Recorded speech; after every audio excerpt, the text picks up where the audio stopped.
आज की ये महत्वपूर्ण प्रेस वार्ता जो है वो इसलिए भी आवश्यक है कि 3 महत्वपूर्ण बिंदुओं पे ये जरूरी है कि दिखाएं किस तरह से कांग्रेस पार्टी भ्रम, झूठ और अराजकता की राजनीति आज कर रही है। मुझे कहते हुए दुख हो रहा है कि कांग्रेस पार्टी के बड़े नेता श्री राहुल गांधी जी सवाल तो पूछना चाहते हैं, लेकिन वो विपक्ष की क्या जिम्मेदारी होती है, विपक्ष की जिम्मेदारी कुछ प्रश्न जब उन पे उठाए जाएं तो उत्तर देने की भी होती है, इससे दूर भागते हैं और इस झूठ, भ्रम और अराजकता की राजनीति को जो वो करते हैं पूरे देश की जनता के समक्ष रखने की जिम्मेदारी भी हमारी है। सबसे पहले ये जो भ्रम जाल फैलाया जाता है, भारत ने वाकई आत्मनिर्भर होके 2 स्वदेशी वैक्सीन यहां पे बनाए, जिसके लिए हर भारतीय को, वैज्ञानिकों पे, जितने हमारे हेल्थ वर्कर्स हैं, चाहे डॉक्टर हो, पैरामेडिक स्टाफ हो, नर्सेज हो, इन पे गर्व है। लेकिन स्वदेशी वैक्सीन पे ही शुरू से ही ऐसे सवाल उठाना जो कि भारतीय जनता के मन में संदेह उत्पन्न करे। आज ये सवाल पूछा जाना चाहिए कि जब रिपोर्ट आई है कोवैक्सीन की एफिकेसी 81% है और हमें गर्व होना चाहिए एक देश होने के नाते, एकजुट होने के नाते, कि ये जो स्वदेशी वैक्सीन है पहला तो इतनी हाई एफिकेसी देती है जो कि विश्व में डेवलप्ड कंट्रीज हैं उनकी वैक्सीन भी नहीं देती। और यह भी बात हमारे लिए गर्व की है कि पूरे विश्व में करीब करीब 65% वैक्सीन जो निर्माण होता है वो भारत में होता है। वैक्सीन बनाने में, आविष्कार करने में, रिसर्च करने में 10 साल का समय लग जाता है। क्या यह गर्व की बात नहीं है कि श्री नरेंद्र मोदी जी के नेतृत्व में इस देश की जो एजेंसीज हैं, आईसीएमआर, हेल्थ मंत्रालय, जो वैज्ञानिक हैं, उन्होंने 1 साल के कम समय में 2 वैक्सीन देश को दी। और ये कोई नहीं भूलेगा किस तरह से कांग्रेस के वरिष्ठ नेता, चाहे शशि थरूर हो, चाहे जयराम रमेश हो, और राहुल गांधी तो हमेशा नकारात्मक राजनीति में अग्रणी भूमिका निभाते ही हैं, उन्होंने इस वैक्सीन, कोवैक्सीन पे सवाल उठाए थे। ट्रायल 3 स्टेज अभी पूरी नहीं हुई है। उन्होंने ये नहीं देखा कि विश्व में क्या प्रोटोकॉल चल रहा है, वर्ल्ड हेल्थ ऑर्गेनाइजेशन क्या प्रोटोकॉल फॉलो करने के लिए कह रहा है। यहां तक कह दिया गया कि बीजेपी का टीका, ऐसी भी पॉलिटिकल पार्टीज इस देश में है, दुर्भाग्य की बात है कि जो राष्ट्र का टीका आविष्कार किया गया उसको बीजेपी का टीका बता दिया गया। लेकिन आज गर्व की बात है कि 10 लाख से ज्यादा डोजेस जो है कोवैक्सीन की दी जा चुकी है। और यह भी गर्व की बात है कि वीवीआईपी कल्चर को तोड़ते हुए बड़ी जिम्मेदारी से जो एनडीए और बीजेपी की सरकार है उसने दिखाया कि नहीं, हर नागरिक की जान हमारे लिए हमारी प्राथमिकता है, उसे बचाना होगा।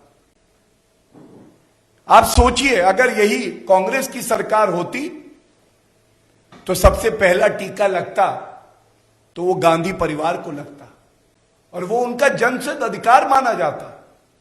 फिर कांग्रेस के वर्कर आते सिफारिशी लेटर लेके, उनको लगता।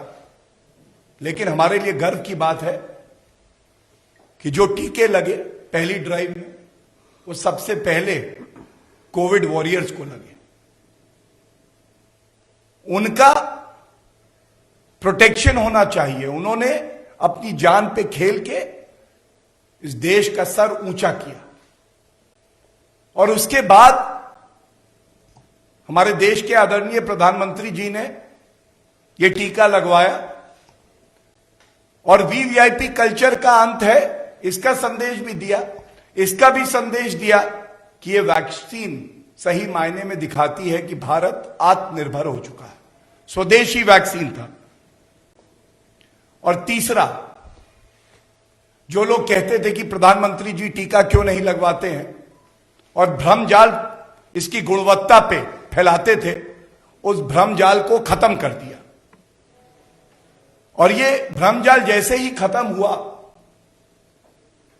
तो आज विपक्ष की कुछ पार्टियां हैं जिनका नेतृत्व कांग्रेस करती है, उसको पीड़ा होने लगी, और वो ये नहीं देख पाई कि आज देश गौरवान्वित है।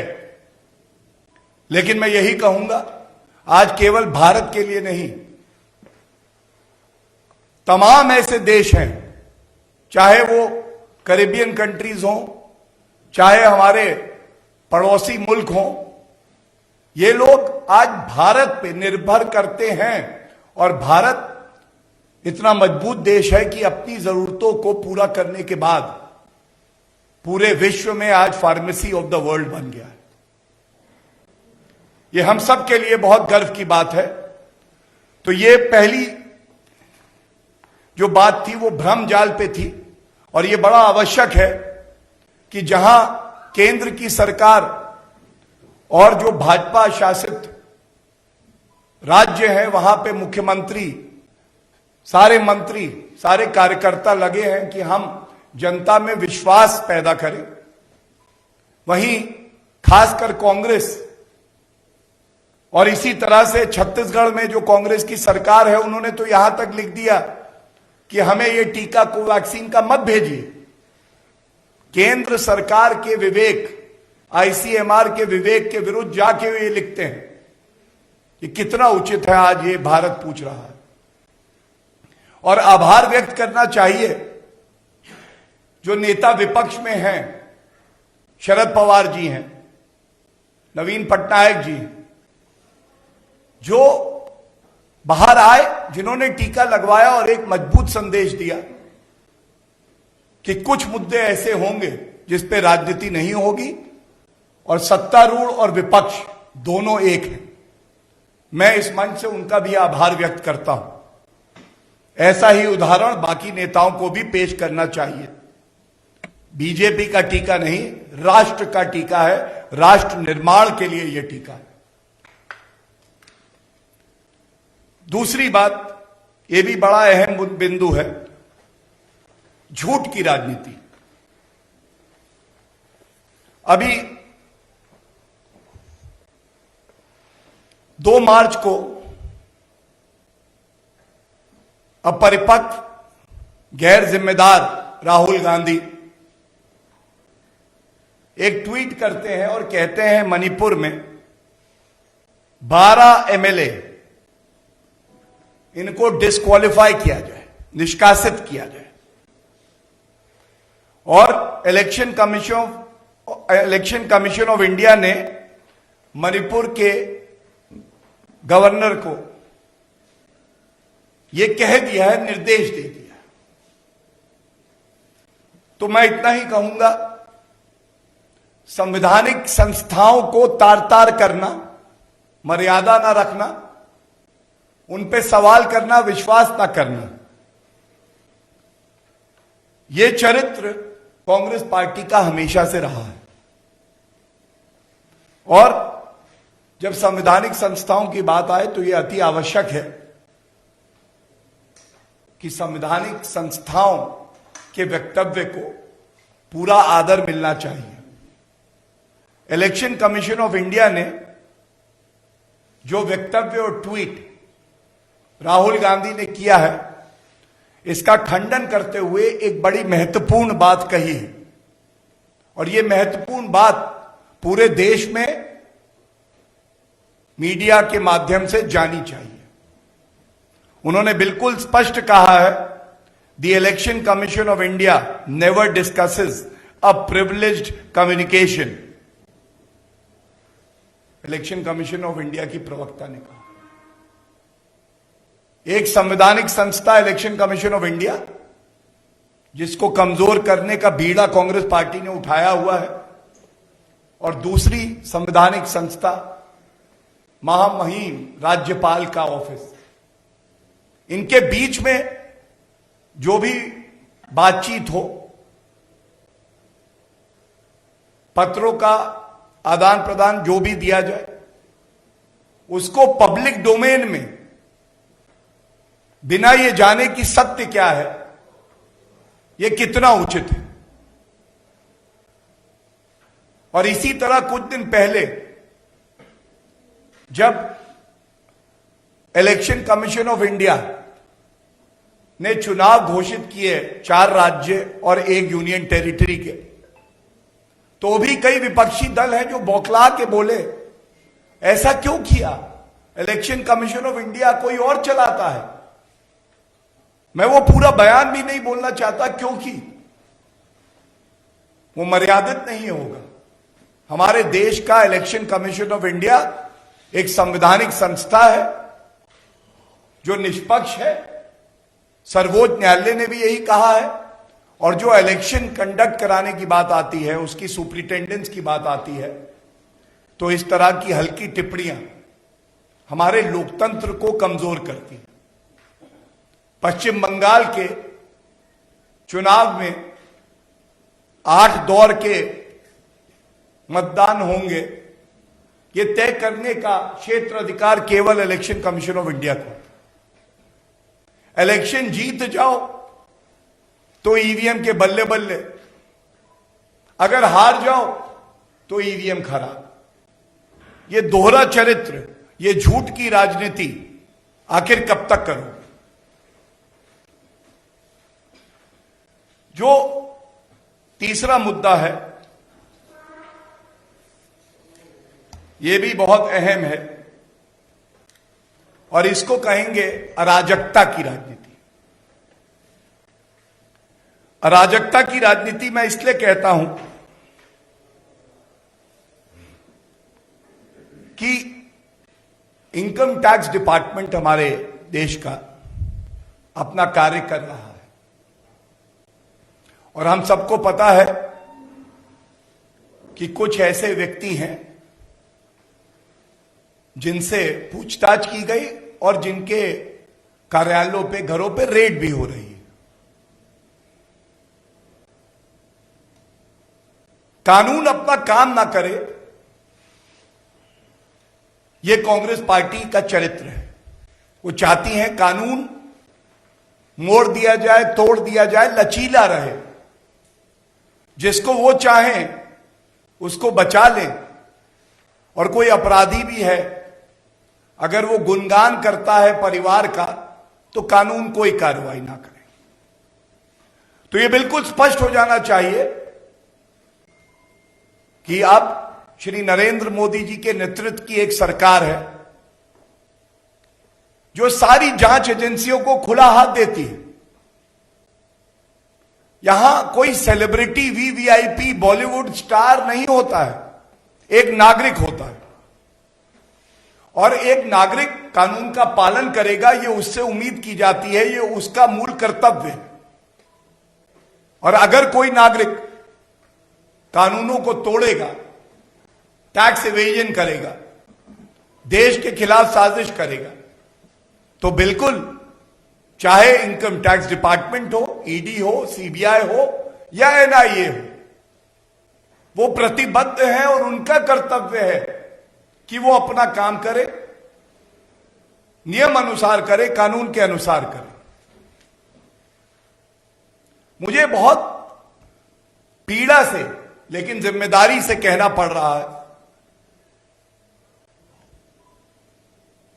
कि यह कांग्रेस का ही चरित्र हो सकता है कि जब वो सत्ता में होते हैं तो जितनी संवैधानिक संस्थाएं हैं उनको खत्म करने का काम करते हैं. दे destroy the institutions which are constitutional or statutory when they are in power, and when they are in opposition they like to discredit these institutions. How healthy is it for our democracy? And you discredit these institutions without an iota of evidence. हम लोग कभी भूल सकते हैं कि CBI को सत्तारूढ़ और विपक्ष क्या कहता है, मैं उस पर नहीं जाऊंगा.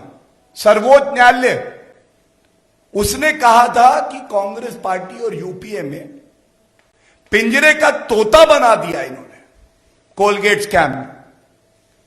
और आज जब निष्पक्ष होके पूरी निर्भीकता से वो पिंजरे का तोता एक बाज बन गया है, भ्रष्टाचारियों को काट रहा है, तो इनको दर्द हो रहा है. और मुहावरों का बड़ा शौक उठा है आजकल राहुल गांधी जी को. तो मैं उनसे इतना ही कहूंगा, ये सब जो आरोपी हैं ये सब एक ही थाली के चट्टे बट्टे. राहुल गांधी खुद भ्रष्टाचार के मामले में बेल में बाहर है. सोनिया गांधी जी अध्यक्षा है, वो खुद बेल पे बाहर है भ्रष्टाचार के मामले पे. और जैसा भारतीय जनता पार्टी के वरिष्ठ नेता और मंत्री श्री प्रकाश जावड़ेकर जी ने भी कहा है, 100 चूहे खा के बिल्ली चली हज को. एक ईमानदार सरकार को जो कि एजेंसियों को अपना काम करने दे रही है, अब कांग्रेस पार्टी बताएगी कि CBI, ED, income tax department कैसे अपना काम करे. और सबसे महत्वपूर्ण बात जो है, सवाल पूछने का बड़ा शौक है राहुल गांधी जी आपको. हमारी पार्टी के राष्ट्रीय अध्यक्ष श्री जेपी नड्डा जी ने जब आपसे सवाल पूछे थे तो आप ऐसे गायब हो गए थे जैसे गधे के सर से सींग. जब अच्छा लगे तो सवाल पूछो, और जब कोई आपसे सवाल पूछे तो भाग खड़े हो, गायब हो जाओ. आप कहते हैं बात करनी चाहिए. भारतीय जनता पार्टी के राष्ट्र प्रवक्ता यहां आके आपकी हर बात का उत्तर दे रहे हैं. लोकतंत्र मजबूत तभी हो सकता है कि आप प्रश्न पूछे और हम उत्तर दें, और जनता तय करेगी किसकी बात में दम है, कौन ईमानदारी से सेवा कर रहा है. लेकिन आपसे जब हमारी पार्टी के राष्ट्रीय अध्यक्ष ने सवाल पूछे तो आपने उत्तर नहीं दिया. डिफेंस कमेटी की जो मीटिंग होती है जिसके आप सदस्य हैं, आप क्यों नहीं जाते. रॉबर्ट वाड्रा जिन्होंने किसानों की जमीन हड़प ली और न्यायालय के आदेश के बाद सीबीआई जांच चल रही है, चाहे बीकानेर में हो चाहे हम हरियाणा में देखें, आप उस पर कभी बात क्यों नहीं करते. नेशनल हेराल्ड केस पे कभी हिम्मत तो दिखाइए, बात तो करिए. सरकारी जमीनों का घोटाला करके अपनी निजी संपत्ति खड़ी कर रहे हैं, ये कितना उचित है. देश की जनता पूछती है राहुल गांधी जी, वो जो एमओयू किया आपने एक विदेशी ताकत से, उसको सार्वजनिक करेंगे कि नहीं, वो निरस्त हुआ कि नहीं. और लोग तो कहते हैं आपने रिश्वत भी ली पार्टी चलाने के लिए. क्यों किया ऐसा. और एक सवाल हम नहीं पूछते भाई, लोकतंत्र बातचीत होना बड़ा अच्छा है, संवाद बिल्कुल है. ये G23 आप ही के वरिष्ठ नेता आनंद शर्मा जी, गुलाम नबी आजाद जी, कपिल सिब्बल जी एक प्रश्न पूछ रहे हैं। ये आईएसएफ जो इंडियन सेक्युलर फ्रंट है, जिसके मौलाना कहते हैं या अल्लाह मेरी दुआ कबूल करो, 50 करोड़ हिंदुओं को मार दो, ऐसा वायरस है। उसके साथ जब कांग्रेस पार्टी समझौते की बात करती है तो ये पंथ निरपेक्षता ही है ना? ये जरूर हमें बताइएगा, क्या पंथ निरपेक्षता का मतलब अब यह है कि आप एक धर्म विशेष के साथ जुड़े और दूसरे धर्म विशेष के जो नागरिक हैं उनको आप द्वितीय श्रेणी का नागरिक बना दें? यह सवाल हर नागरिक पूछ रहा है और हमारे प्रश्नों का उत्तर आपके पास नहीं होगा, लेकिन यह यकीन है कि अगर आप वाकई लोकतंत्र में विश्वास रखते हैं तो जो आपकी पार्टी के वरिष्ठ नेता कह रहे हैं उस पर आप उत्तर जरूर देंगे। और अंत इस बात से करना चाहता हूं, हर चीज में विरोध विरोध विरोध। देश के लिए कुछ अच्छा है, अनुच्छेद 370 संशोधन विरोध, ट्रिपल तलाक का कानून लाया, महिलाओं को सम्मान दिलाया विरोध, सीए का विरोध, वन रैंक वन पेंशन अच्छी लागू नहीं करी। कभी सोचिएगा, चिंतन करिएगा, कांग्रेस पार्टी को भी चिंतन करना चाहिए और यह चुनौती भी है आपको। 7 साल की सरकार भारतीय जनता पार्टी की है, केवल 7 मुद्दे बता दीजिएगा जिसपे आप साथ खड़े रहे सरकार के और आपने कहा कि हम इसलिए साथ हैं क्योंकि यह कार्य देश हित में है। और हम विपक्ष में हैं तो क्या हुआ, हम इस देश को मजबूत करना चाहते हैं। 7 मुद्दे नहीं मिलेंगे, रोड़े लटकाए आपने, रोड़े लटकाए, व्यवधान पैदा किए, लेकिन यह इच्छा शक्ति ही थी हमारे देश के प्रधानमंत्री जी की, सरकारों की, जिन्होंने सुनिश्चित किया कि अगर देश हित में कुछ है तो उसको रुकने नहीं देंगे। भारत मां का शीश हम झुकने नहीं देंगे। और इसीलिए ये जो झूठ, भ्रम और अराजकता की राजनीति है, इसका अंत होना चाहिए। आपने कुछ गैर जिम्मेदाराना प्रश्न पूछे, हमने उसका उत्तर दिया। हमने भी कुछ प्रश्न पूछे।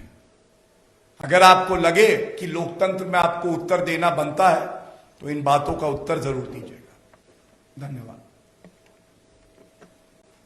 कोई प्रश्न हो तो। Sir, I have a question. This comes in from your own state, sir. The first point that you had raised was specifically talking about the VDIism that would have been carried out during the Congress's regime.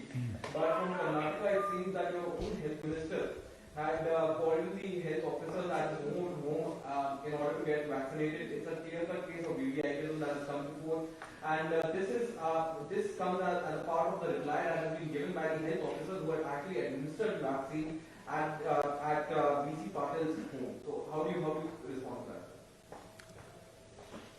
If I am giving you the example of the tallest leader, not just in the country but in the world, respected by all, who is setting an example, Shri Narendra Modi ji, that defines the policy, the character and the thinking of the Bharatiya Janata Party as well as the government. And if there is an example that has been set and any person violates that, that is not acceptable. But yet I would say that the facts, the circumstances need to be known, and therefore, in principle, I will say Bharatiya Janata Party is a party that has workers that will always abide with the principles enshrined in the philosophy of our party that are set out by the leaders of the party. And the best example is that even the Prime Minister waited for the first phase of the vaccination drive to get over before he got inoculated. Thank you. Anybody else? Sir, Anurag Kashyap पर जिस तरीके से आयकर विभाग की कार्रवाई हुई है, उसको कहा जा रहा है कि कृषि आंदोलनों का कृषि कानूनों का लगातार विरोध करते रहे हैं। साथ यही बड़ी वजह है कि आयकर विभाग उन पर लगातार कार्रवाई कर रहा है। देखिए, मैं आपका आभारी हूं कि आपने ये प्रश्न पूछा। मैं आपको जो तथ्य रखने जा रहा हूं ये बड़ी महत्वपूर्ण है और मेरी आपसे विनती है, गुजारिश है, इसको जरूर लिखिएगा, इसको जरूर आप दिखाइएगा। मैंने अभी शुरुआत करी कह के कि हर कोई संविधान की नजर में, कानून की नजर में बराबर है, कोई भी वीआईपी नहीं है यहां पे।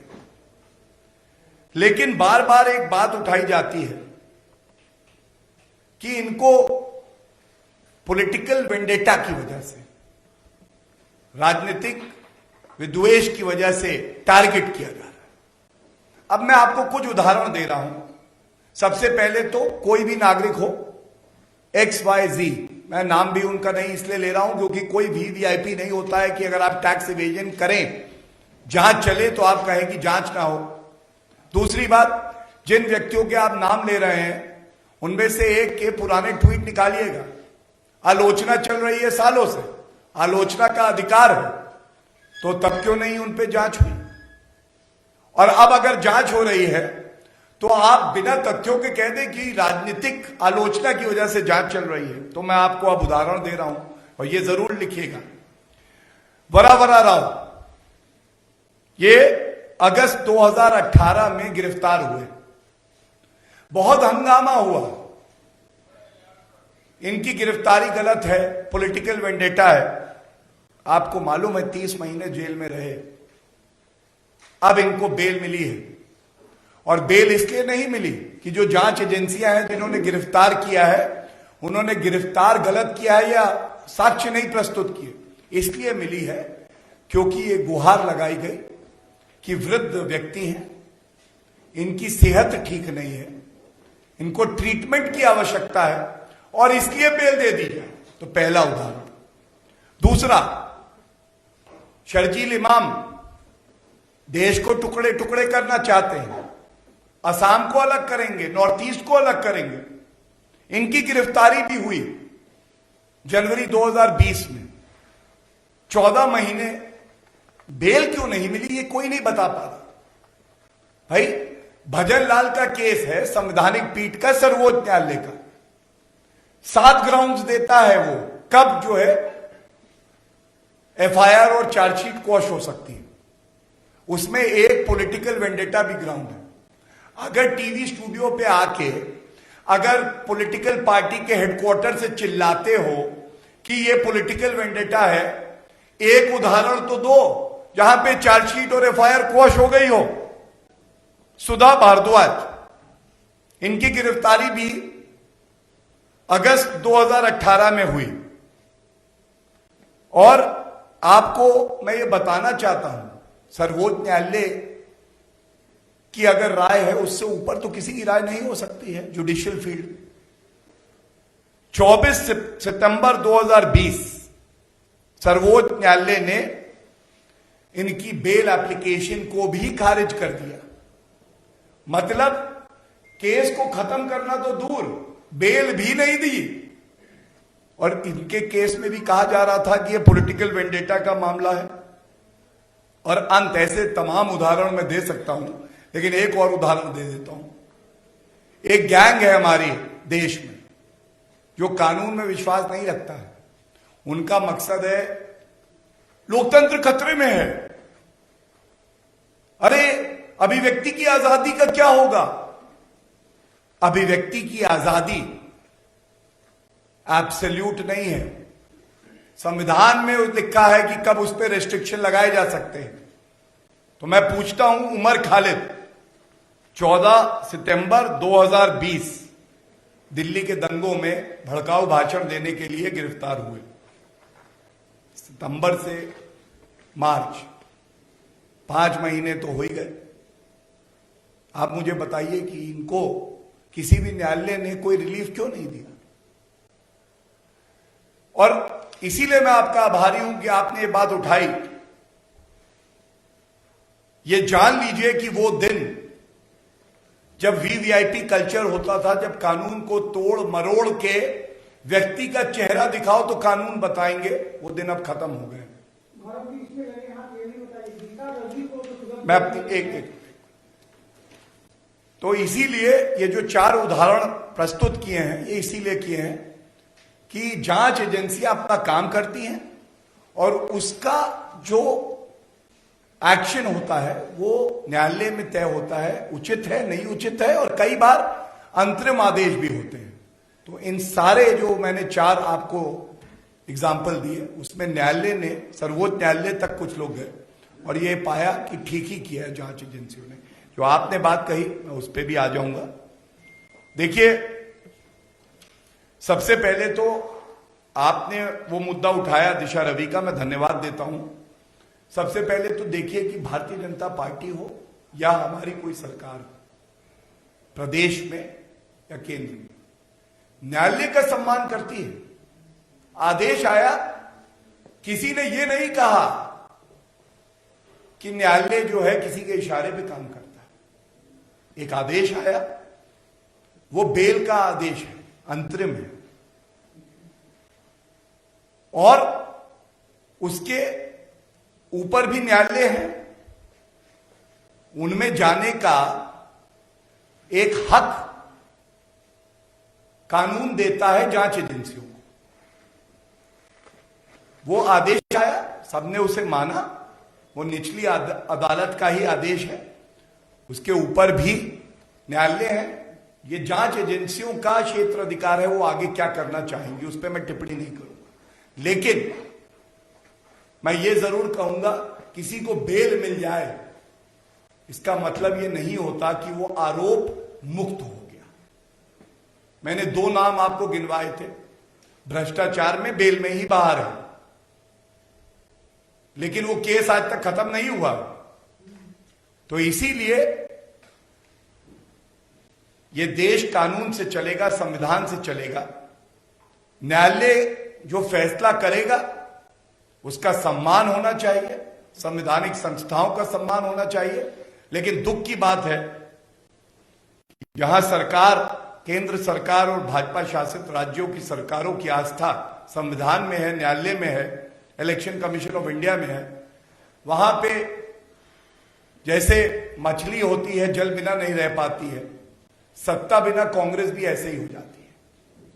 उनके प्राण जनता के सम्मान में नहीं है, उनके प्राण उस कुर्सी में है जो उनसे दूर है। यही कह के आप सबका धन्यवाद देता हूं कि आप लोग आए और इस प्रेस वार्ता को कवर किया। बहुत बहुत धन्यवाद।